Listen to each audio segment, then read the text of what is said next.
নাইকাতে চলছিল হোলি হাঙ্গামা সেল, তো আমিও আর ওয়েট করলাম না। নাইকার সেল বলে কথা, তো কিছু প্রোডাক্ট আমার দরকার ছিল, তো ওইগুলোই আমি কিনে ফেলেছি ঝটপট করে।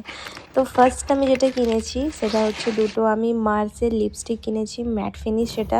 এটা আমি খুব রিভিউ দেখেছি, তো এবার আমি নিজে ইউজ করে দেখবো যেটা কেমন হয়। এগুলো ছাড়াও আমি কয়েকটা জিনিস আবার রিস্টক করেছি, সেটা তার মধ্যে হচ্ছে এটা একটা হেয়ার সেটিং স্প্রে, আর আমাকে এস্টি লডারের একটা সিরাম দিয়েছে যেটা আমার কোনো কাজের লাগবে না, যদিও বা ফ্রি গিফট এটা।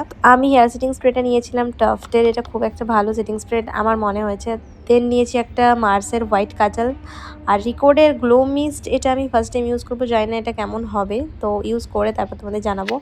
আর দুটো লিপস্টিক নিয়েছি, তোমাদের আমি আগেই দেখিয়েছি, আর তার মধ্যে কালার দুটো আমি তোমাদের সোয়াচ করে দেখিয়ে দিচ্ছি।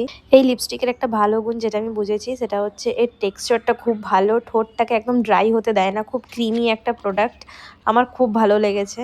আর জানি না এটা কতটা আরও ভালো হবে, এটা আমি যখন গেট রেডি শেয়ার করবো তোমাদের সাথে অবশ্যই শেয়ার করবো। তোমরা যদি এইগুলোর লিঙ্ক চাও আমাকে অবশ্যই কমেন্ট করবে, আমি প্রোভাইড করে দেবো। So by.